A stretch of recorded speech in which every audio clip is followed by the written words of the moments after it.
All right, let's dive deep into Manchester United, and I do mean deep. We're talking about their whole history, all from their Wikipedia page. Talk about a story, right?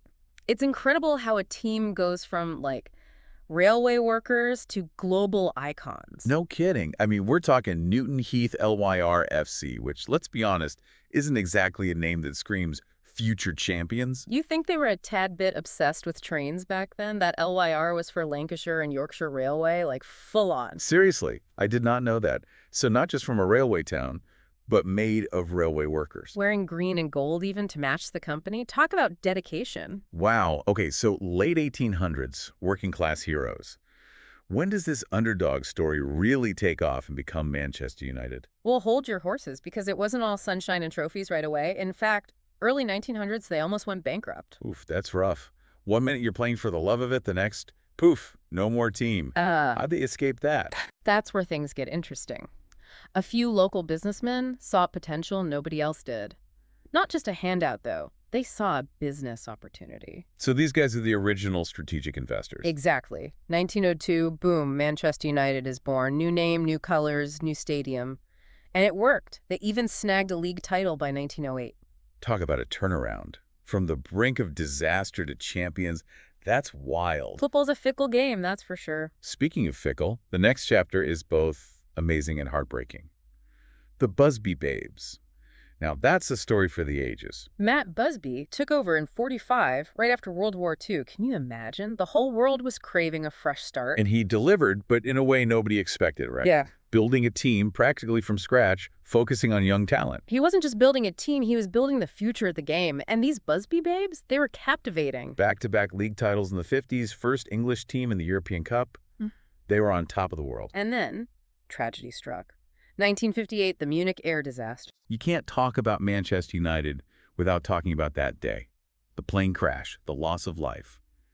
Unimaginable. 8 players gone, plus staff, journalists, sent shockwaves through the sport and beyond. How do you even recover from something like that, not just as a club, but as a community?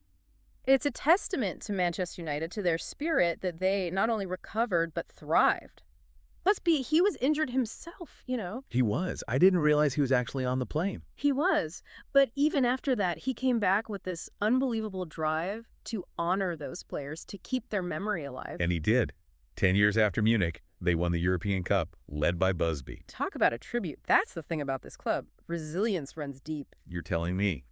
But even with that win, something tells me they were still searching for that era of true, lasting dominance. And that's where Sir Alex Ferguson enters the picture. He wasn't just a manager, he was an architect, building a dynasty. And what a dynasty. 26 years, 13 Premier League titles. I mean, the man was basically collecting trophies like they were going out of style. 5 FA Cups, 2 Champions League titles. I mean, come on. It's unreal how he kept that going for so long. The sport was changing, new teams were coming up, but Manchester United, they stayed on top. How'd he do it? Ferguson, he just had this ability to change with the times, you know? Didn't just build one great team, he built, what, like 4 or 5 of them over the years? It's true. It was never the same players, but always that same winning feeling. And he understood, way back then, that football was going global, and he made sure Manchester United was leading the charge. So not just the game on the pitch, but the whole business of football. 100%. Big-time sponsorships, fans all over the world. He put Manchester United on a global stage. That makes you wonder, was all that success under Ferguson what built the foundation for, like, their financial power today? Oh, absolutely. Direct connection from those wins to their bank account. More wins, more sponsors, more fans. The more money you make, the better players you can get, and so on. It snowballs, you see. Makes sense. But even the best managers can't coach forever. Although, I bet some fans wish Ferguson could have stayed on. What happened after he retired? Things get a little rockier, from what I've read. Well, those are some big shoes to fill, right? Since he left in 2013, it's been a bit of a revolving door, manager-wise. Trying to find that Ferguson magic again. Exactly. And then, of course, you've got the Glazers. Their ownership has been controversial, to say the least. What's the main issue there? Well, the way they took over back in '05 rubbed a lot of fans the wrong way. Leveraged buyout, loaded the club with debt. Risky move. Very. They've reduced it some since then, but still, fans see it as like this weight holding the club back. So less about the Glazers themselves, more about the money situation. Exactly. Some people argue if they weren't paying off all this debt, imagine the players they could have signed, right? Interesting. Speaking of passionate fans, you can't talk about Manchester United without those legendary rivalries, some of the fiercest in all of football. Oh, for sure. It's more than just football, though, isn't it? It's history, it's geography, it's pride. Take Liverpool, for example. Oh, that's a big one. Two cities used to be rivals in industry, too. Now they're battling it out on the pitch. Runs deep. I heard someone call it the biggest rivalry in all of sports.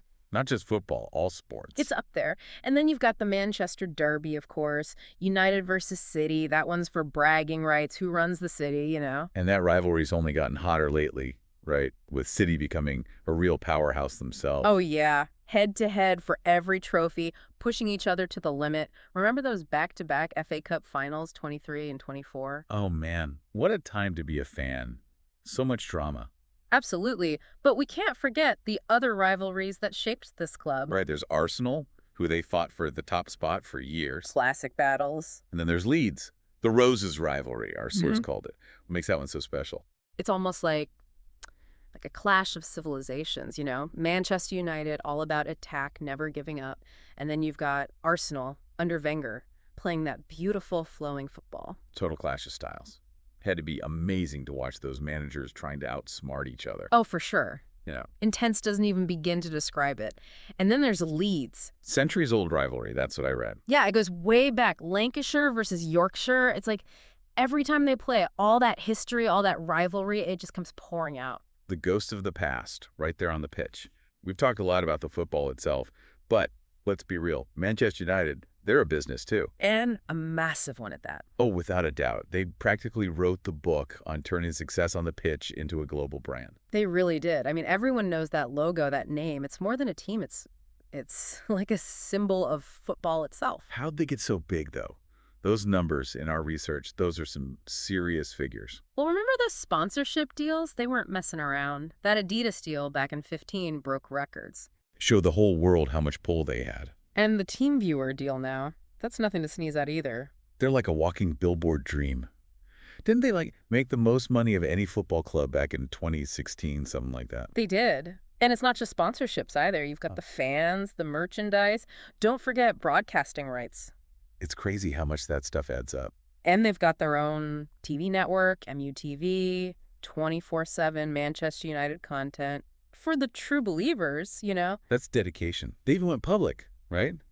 Traded on the New York Stock Exchange. Not something you see every day for a football club. Definitely a rarity. Shows you the scale of their operation, though. Global in every sense of the word. But even though they're on the stock market, those Glazers, they still have the final say, don't they? That's right. Controlling interest. Which, of course, brings us back to To the debate over their ownership. It's funny. It's like the business side of this club is just as full of drama as any match. it's all connected. So what's next for Manchester United? What does the future hold? Ugh, if I had a crystal ball. One thing's for sure, though. Football's changing fast. New teams are spending big. The competition is fierce. More than ever. But Manchester United, they've seen it all. The highs, the lows, they always come back. They've got history, they've got fans all over the world, and they know how to adapt. That's the key. Because it's more than a club at this point, it's an institution. They've overcome incredible challenges, they've achieved incredible things, and they've inspired generations of fans. Safe to say, their story's far from over, and the next chapter is sure to be exciting. Thanks for joining this deep dive. Manchester United, they're a team you just can't ignore, and as we've seen, their history is full of surprises.